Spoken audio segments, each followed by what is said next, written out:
Shalom dan selamat siang, Bapak Andre dan saudari-saudari semua di dalam Kristus. Terima kasih atas kesempatan yang diberikan untuk bisa menyampaikan kesaksian ini dalam komunitas Hati Kudus Tuhan Yesus. Perkenalkan, sebelumnya nama saya adalah Frans Albert Siman. Saya berasal dari Paroki Regina Coeli, Pantai Indah Kapuk. Pada bacaan hari ini, kita melihat bahwa kedua bacaan di dalam Yesaya dan juga Matius mengisahkan mengenai orang buta yang disembuhkan. Pada kesempatan ini, saya ingin menyampaikan kesaksian bagaimana Tuhan telah mencelikkan mata, pikiran, dan hidup saya. Pada saat saya masih muda, saya tidak dapat merasakan sebenarnya betapa Tuhan itu begitu mengasihi saya. Sehingga saya berjalan seturut dengan kehendak dan keinginan saya semata. Saya meyakini bahwa keberhasilan itu adalah hasil daripada kerja keras. Sehingga saya sendirilah yang menentukan keberhasilan saya pada saat saya mengatakan bahwa saya mau bekerja keras. Namun tanpa saya sadari, saya tumbuh menjadi pribadi yang sombong dan juga egois. Sampai suatu hari Tuhan mencelikkan mata saya. Pada suatu pagi, ketika saya ingin berangkat bekerja ke kantor, saya melihat sekilas ada titik-titik kemerahan di wajah saya.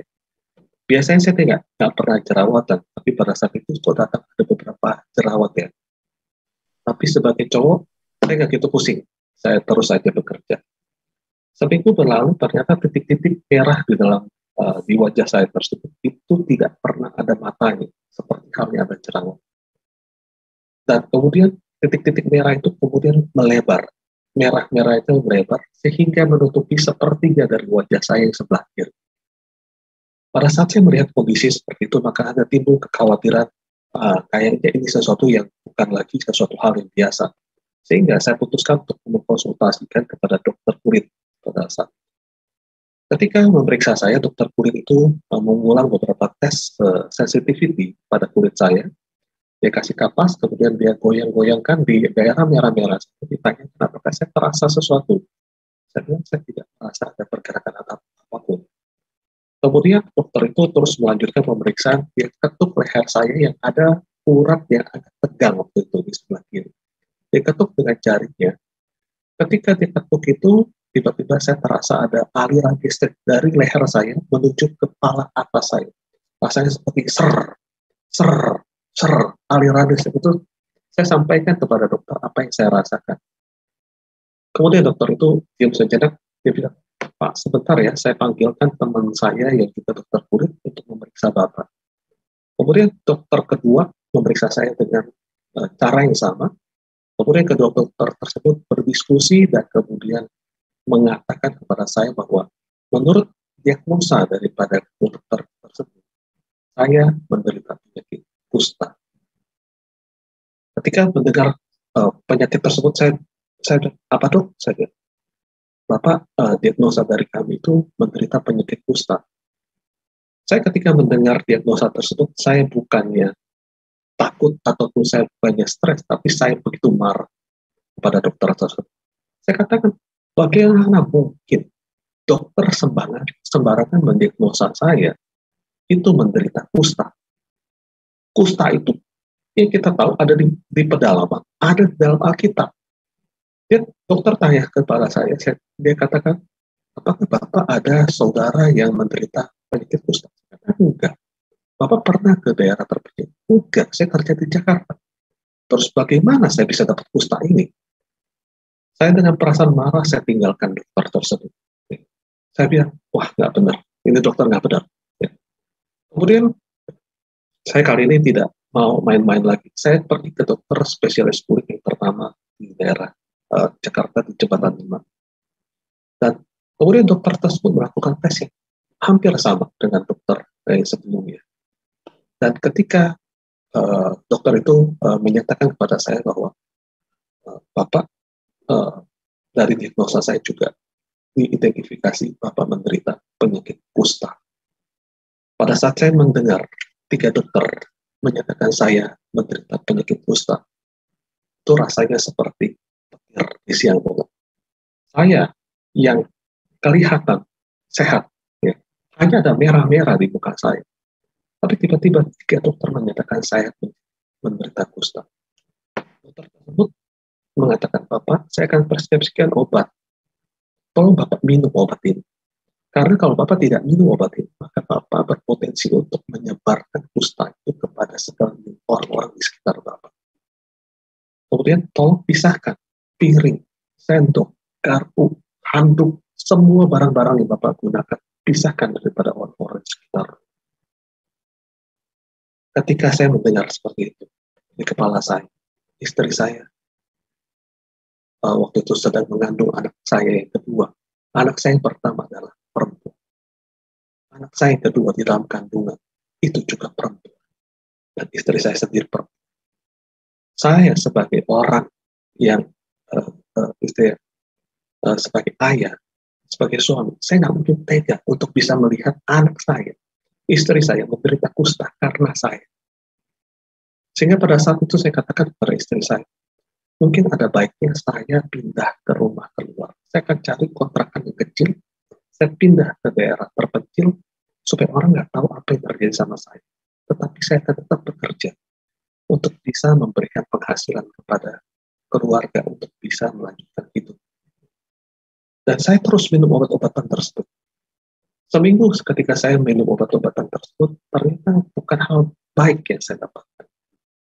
Saya minum, nggak pernah saya skip, karena saya nggak mau kusta ini menular ke orang. Saya minum, seminggu saya minum, ternyata muncul dari merah-merah itu, muncul kayak tumbuh, daging tumbuh kira-kira 1 senti, kira-kira ya, untuk menebal di sekitar merah-merah. Dan daging tumbuh itu bukan cuma di daerah merah-merah ini saja, tetapi juga keluar dari dalam hidung saya sebelah. Jadi ada daging yang keluar dari lubang hidung saya. Dan mata saya tertarik ke bawah, begitu juga dengan mulut saya tertarik ke bawah yang sebelah kiri. Lihat kondisi seperti itu, kami makin panik. Keluarga makin panik, saya juga makin panik. Dan kemudian kami pergi terus, setiap 2-3 hari sekali, saya mengunjungi dokter spesialis. Tidak, ketika mengunjungi dokter spesialis darah, saya didiagnosa menderita penyakit lupus. Kemudian dokter yang lain lagi, saya menderita penyakit yang lain. Dan sampai dengan minggu ketiga, saya mulai mengalami kesulitan untuk menelan makanan. Rasanya sakit ketika menelan makan. Dan ketika saya, beberapa hari kemudian saya baru menyadari ternyata pembengkakan itu terjadi juga di leher saya. Di leher saya lama-lama membengkak seperti orang yang penyakit gondok. Dan ternyata bukan di daerah muka saya, bukan di daerah leher saya. Di pergelangan kaki saya juga mulai membengkak dan sehingga saya mulai sulit untuk berjalan. Ketika saya melihat kondisi ini, keluarga bilang, waduh, ini makin lama makin parah. Coba kita cari lagi dokter lain. Kemudian kami pergi ke dokter saraf. Dokter saraf mengatakan saya sakit Stephen Johnson. Semua dokter yang kami kunjungi diagnosa yang berbeda-beda, tapi ada satu hal yang sama, yaitu semua penyakitnya adalah penyakit antara hidup dan tidak ada satupun penyakit yang boleh saya pilih yang ringan, yang tidak menyebabkan saya kehilangan nafas. Sampai dengan dokter spesialis ke-9 yang saya kunjungi, yaitu dokter sakit penyakit kanker. Dan ketika kami pergi ke dokter, saya bersama dengan istri pergi ke dokter kanker tersebut. Istri itu masih mengandung kanker. Kemudian saya diagnosa menderita kanker. Ketika saya mendengar diagnosa tersebut, saya melihat istri saya menangis. Dan saya pun harus menyampaikan kepada keluarga saya, ayah saya, ibu saya, diagnosa yang diberikan oleh dokter-dokter tersebut kepada mereka. Dan setiap kali saya sampaikan, mereka semua. Dan saya, walaupun dalam kondisi begitu, saya berusaha untuk memberikan. Pada saat saya mengalami itu semua, saya bilang, kenapa saya yang tadinya dalam keadaan yang tadinya nggak ada apa-apa, kemudian dalam tempo 3-4 minggu, tiba-tiba saya dihadapkan pada kenyataan di mana saya harus menghadapi kematian. Mungkin di dalam pikiran saya, ketika saya divonis kanker kulit ganas, mungkin waktu saya tidak beberapa. pada saat saya menyadari sesuatu hal yang saya telah rancangkan semua, sesuatu hal yang telah saya lakukan, kerja keras yang saya lakukan, semuanya itu tidak ada artinya. Dan ketika malam itu, ketika setelah dari dokter kanker kulit, ketika saya melihat anak saya bisa tidur, dan saya dan istri saya tidak bisa tidur, saya membelai-belai rambut dari anak saya. Saya katakan kepada Tuhan, Tuhan terima kasih telah berikan begitu baik kepada saya. Saya katakan, kiranya kamu bisa menjaga putri kami, wanita yang hati ini seperti arti daripada Tuhan. Dan bila Tuhan berkehendak untuk memberikan hamba ini sedikit waktu lagi untuk pulang, kiranya kau pakai tangan hamba untuk pulang.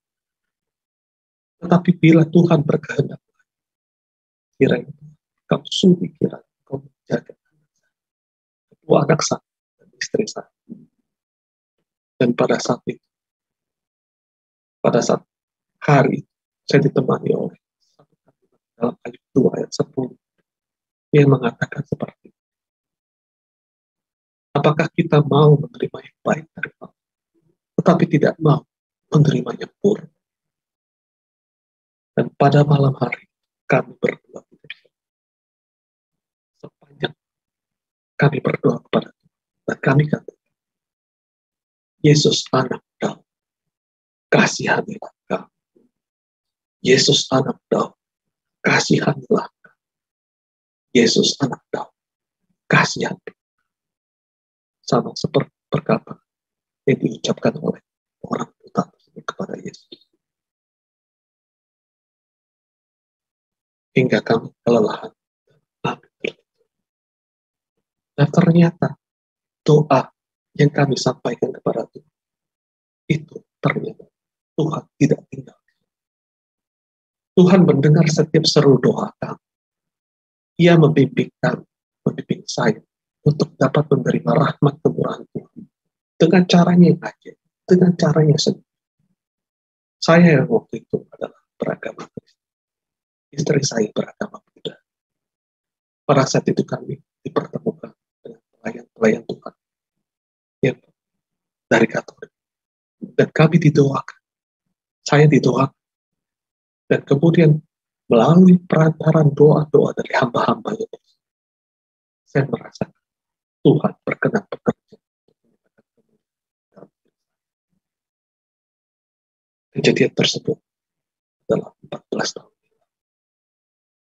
Saya yang mungkin harusnya pada saat itu sudah tidak bisa ada di depan saudara-saudara. Namun Tuhan saat ini masih memberikan saya kesempatan untuk bisa menyampaikan kesaksian kepada saudara-saudari semua.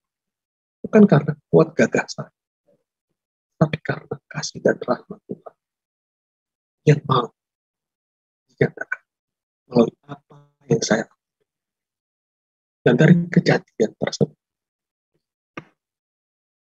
pelan-pelan, dari doa-doa, pelan-pelan, bertahun-tahun, saya dipulihkan sedikit demi sedikit. Sehingga saat ini, saudara-saudari dapat melihat saya mungkin tidak tahu bahwa dulu saya adalah orang yang berpenyakit kusta. Dulu saya menjalani didiagnosa penderita kanker kulit. Dan dari apa semua proses yang saya alami, saya mulai mengerti arti dari hidup yang Tuhan berikan ini.